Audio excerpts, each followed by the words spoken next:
Welcome to असर education. Bhumihar ब्राह्मण, जिन्हें भूमिहार के नाम से भी जाना जाता है, एक प्रभावशाली हिंदू उपजाति हैं जो पारंपरिक रूप से बिहार, उत्तर प्रदेश और झारखंड राज्यों में उत्तर भारत के भारत गंगा के मैदानी इलाकों के उपजाऊ क्षेत्रों में रहते हैं। उन्हें बाभन भी कहा जाता था, जो ब्राह्मण के लिए अपभ्रंश शब्द है। भूमिहार एक जाति है जो मुख्यतः बिहार, झारखंड, उत्तर प्रदेश और मध्य प्रदेश के बुंदेलखंड क्षेत्र में पाई जाती है। उनकी उत्पत्ति की एक कहानी यह है कि परशुराम ने भूमिहार ब्राह्मण क्षत्रियों को कई बार नष्ट किया और उन्होंने उनके स्थान पर ब्राह्मणों के वंशजों को स्थापित किया। भूमिहार ब्राह्मणों को 16वीं शताब्दी में विशेष रूप से उत्तरी बिहार में कर्मकांडी पंडित के रूप में जाना जाता है। दक्षिण बिहार में उनका सबसे प्रतिष्ठित राजा गोपाल शरण 18वीं शताब्दी में टेकारी परिवार था। हमारे देश में स्वामी सहजानंद सरस्वती, सर गणेश दत्त और विश्व भारती विश्वविद्यालय, जिसे पहले शांति निकेतन के नाम से जाना जाता था, के पूर्व डीन सियाराम तिवारी जैसे कई भूमिहार विद्वानों का जन्म हुआ है।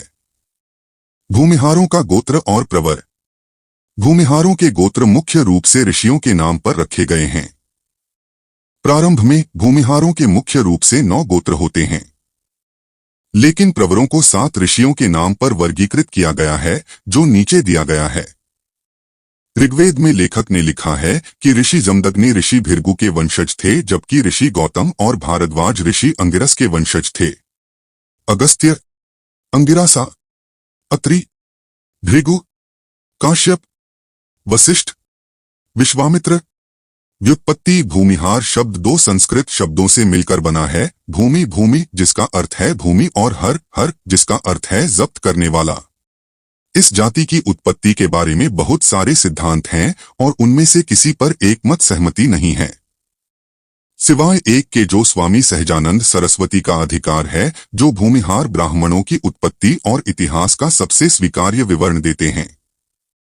उनकी पुस्तक का नाम ब्रह्मर्षि वंश विस्तार है।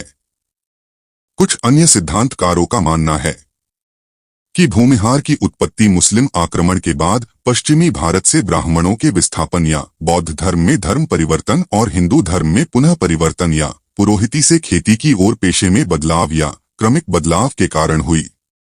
अज्ञानी राजाओं के शासनकाल के दौरान शासकों से समर्थन की कमी के कारण पुरोहिती और शैक्षणिक गतिविधियों से लेकर खेती और विजय तक किसी समय भूमि शब्द का प्रयोग बुंदेलखंड या झारखंड की तरह किसी प्रशासनिक इकाई या राजस्व इकाई या किसी भौगोलिक इकाई के लिए भी किया जाता था। सिंहभूमि, बीरभूमि और मानभूमि जिलों के नाम हैं या थे। ढालभूमि एक प्रशासनिक इकाई थी। इस प्रकार भूमिहार शब्द का अर्थ तालुकदार या जागीरदार आदि भी हो सकता है। भूमिहार ब्राह्मण बदला लेने के लिए भी जाने जाते हैं। उदाहरण के लिए, जब क्षत्रिय राजा ने परशुराम के पिता की इच्छा पूरी करने वाली गाय कामधेनु को चुरा लिया था, उस समय उसने हजारों क्षत्रिय सेना को मार डाला था। लेकिन प्रतिशोध में राजा के पुत्र ने परशुराम के पिता की हत्या कर दी। फिर उसने क्षत्रियों को नष्ट करने का फैसला किया और उसने क्षत्रियों से 21 बार लड़ाई लड़ी और सभी क्षत्रियों को नष्ट कर दिया। यह क्षत्रिय और भूमिहार ब्राह्मणों के बीच की शक्ति को दर्शाता है। कुलों। सूर्यनारायण पांडे ने अपनी पुस्तक सैनिक ब्राह्मण में उल्लेख किया है कि केवल 2 स्थितियों में वे कान्यकुब्ज ब्राह्मण से अलग हुए थे। पहला, जब उन्हें विभिन्न राज्यों के राजाओं द्वारा सम्मान दिया गया था और अग्रहारम के रूप में भूमि दी गई थी, और दूसरा, जब उन पर मुस्लिम शासक द्वारा हमला किया गया था। वे हिंदू सांस्कृतिक विरासत को संरक्षित करना चाहते थे, इसलिए वे पूर्वी काशी आए। आमतौर पर भूमिहार वंशों को उनके मूल स्थान से जाना जाता है जहां से वे आते हैं। उदाहरण के लिए, दिघवा दुबौली, गोपालगंज, पुराना सारण के पास दिघवा से भूमिहार बरहिया गए और वहां बस गए और दिघवैत भूमिहार के रूप में जाने गए। इसी तरह एकसरिया भूमिहार बलिया के एकसार गांव के हैं, लेकिन बिहार के पूरे सारण जिले में फैले हुए हैं। लेकिन जिझौतिया भूमिहार ब्राह्मण जैसे अन्य लोग भी हैं जो पूर्वी उत्तर प्रदेश में रहते हैं। और झांसी का क्षेत्र। नवादा के चितपोनिया भूमिहार महाराष्ट्र से हैं। वास्तव में कभी कभी उन्हें पूरी तरह से एक अलग ब्राह्मण उपजाति के रूप में माना जाता है। स्वामी सहजानंद सरस्वती भूमिहार ब्राह्मणों के जिझौतिया वंश से थे। फिर भृगुवंश जैसे अन्य लोग भी हैं जो नाम के अनुरूप महर्षि भृगु से वंश का दावा करते हैं। ऐसे करीब 2 से 3 दर्जन कबीले हैं। द्रोणटिकार बोलचाल की भाषा में डोंकटर एक अन्य भूमिहार वंश है।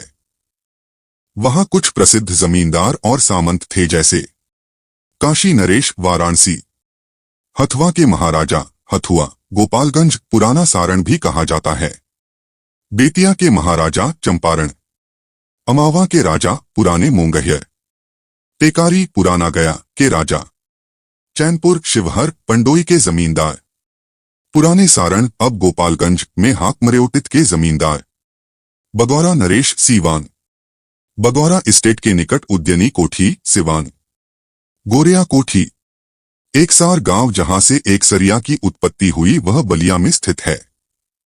एकसरिया भूमिहार ब्राह्मणों का पहला कबीला जगन्नाथ दीक्षित था, जो संभवतः विस्थापित हो गए थे। तो दोस्तों, आज के लिए बस इतना ही। यदि आप हमारे चैनल पर नए हैं तो कृपया हमारे चैनल को लाइक, शेयर और सब्सक्राइब करें।